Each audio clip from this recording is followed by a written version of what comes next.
5ই August আমি কি ইচ্ছে করে পালিয়ে গিয়েছিলাম, নাকি আমাকে তাড়িয়ে দেওয়া হয়েছিল? আমি মনে করি এই সত্যটা আপনাদের সকলে জানা প্রয়োজন। সত্যটা আসলে জানেন কি,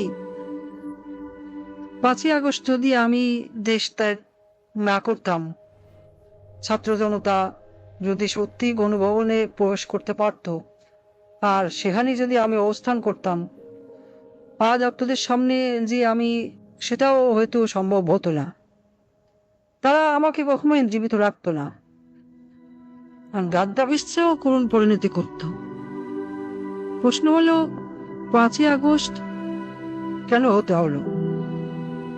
দেখুন, 5ই আগস্ট যদি আমি অনুভবন ত্যাগ নাও করতাম, একটা না একটা সময় ওই বাড়ি থেকে আমাকে চলে যেতেই হতো।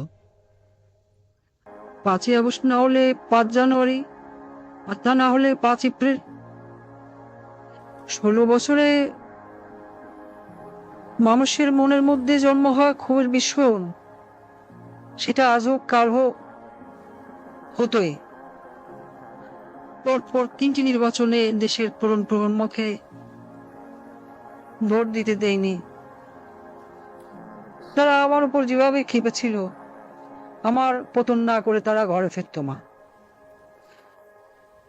আসলে আমার পরিবার পরিজন আর দলের নেতাকর্মী, তারা এই যে দেশে যে পরিমাণ দুর্নীতি, লুটপাট আর রাজধানীর রাজত্ব কায়েম করেছিল, শক্ত হাতে তা দমন না করতে পারাই হয়তো আমার রাজনৈতিক জীবনের সবচেয়ে বড় ব্যর্থতা। বা নিজের ভুলের কথা যদি বলি, আমি চেয়েছিলাম দেশকে উন্নত করতে, কিন্তু বলে গিয়েছিলাম সুশাসনের কথা, জনগণের ভোটের অধিকারের কথা। কিন্তু প্রশ্ন হলো, ঘৃণা কি শুধু আমার একার প্রাপ্য? আমি কি একা একা এই দেশ রোধ করেছি? আমার তো একটা পরিবার ছিল, একটা বড় দল ছিল। তারা তো উন্নয়ন উন্নয়ন বলে সবসময় কান ঢালাবলা করে ফেলতো। তখন কি কেউ আমাকে বলেছিল, আপা উন্নয়ন করেন, কিন্তু ভোটের অধিকারটাও জনগণকে দিয়েন? কেউ বলেছিল? আমি এত বড় ভুল পথে চলে গেলাম, আমার পরিবারের কোনো সদস্য আমাকে কোনদিন একবারের জন্য বলেছিল? কেন? আমি কি শুধু তাদের কাছে টাকা কামাই করার মেশিন ছিলাম? আমাকে ব্যবহার করে শুধু আমার দলের নেতা কর্মীরা পয়সা কামিয়েছে তা কিন্তু না। আমার নিজের আপন বোন, সে তো রাজনীতির রও জানতো না, কোনোদিন রাজনীতিতে নাম লেখায়নি, কিন্তু দেশের ব্যাংকগুলো থেকে 12 আনার টাকা পয়সা সব লোন নিয়ে গেছে। লন্ডনের ব্যাংকগুলোতে যে টাকা আছে, সেগুলো তো কোথার দৈত্য বিয়ে দিয়ে আসেনি। আজ এসব পুলিশ সদস্য আমার কথা শুনে ছাত্রদের উপর গুলি চালিয়েছে বলে হচ্ছে, তারা কি শুধু আমার ক্ষমতা রক্ষার জন্য গুলি চালিয়েছে, নাকি নিজেদের সম্পদ রক্ষার জন্য গুণ খুন চালিয়ে সম্পদ যেভাবে কামাচ্ছিল তা যেন চালাতে পারে, সেজন্য গুলি চালিয়েছিল? এত এত রক্তপাত তারা করলো, তাদের দিকে থুতু দিচ্ছেন না কেন? ঘৃণা কি শুধু আমার একার প্রাপ্য? কোথায় আসবে নজির? সে তো আমি ক্ষমতায় থাকতেই দেশ থেকে পালিয়েছিল। 50,000 টাকা বেতনের চাকরি করে সে কিভাবে 20,000 কোটি টাকা কামিয়েছে? হ্যাঁ, আমার ব্যর্থতা, আমার ক্ষমতা ব্যবহার করেই তো এরা এত সম্পদের মান হয়েছে।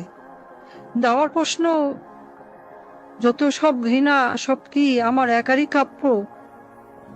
সবকিছুর জন্য যেন আমি একাই দায়ী, এই প্রশ্ন আমি রেখে যাচ্ছি। পরমাণু বিদ্যুৎ প্রকল্পে $12 বিলিয়ন থেকে আজ $2 বিলিয়ন আত্মসাতের অভিযোগ উঠেছে। শেখ রেহানা কেন এত টাকা দাবি করলো?